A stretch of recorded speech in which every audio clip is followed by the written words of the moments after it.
Tadit ko tsara tatara talonyam saka iuse Panakarena pamurietra tena fetsifetse Nalazaratsy ampiara velona tao an-tanàna Havanana tsara raresabola sy fanambakana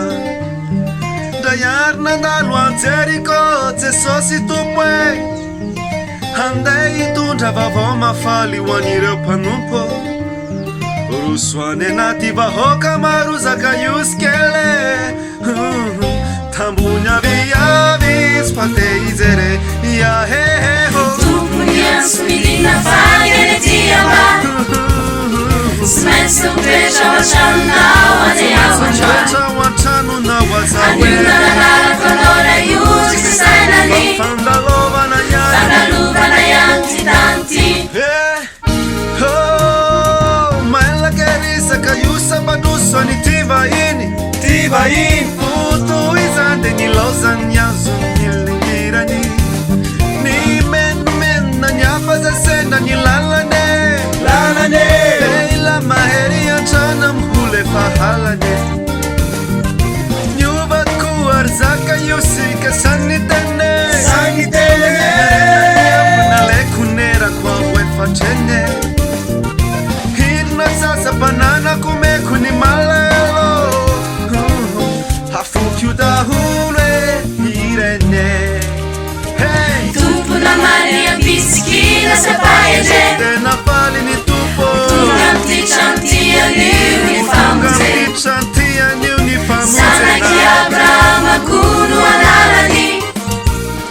Sainy fanetata Matiovany fona tomezanira izany Saresnao e ira te ireny fotsiny any Nadreo sakaiza fa mandany any sa tontolo sao Indro tombe fa elany antsoantsoana Efa ela tompy nandondom-baravarana ny fonao Raha izy izy tondra famonjena Havako abe Mieritrereta Sakarakore Mandiny he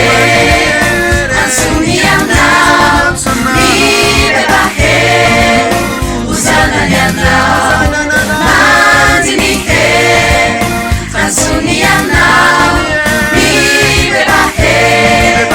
Uzanany andao Mandiny he Ansony andao Mireba he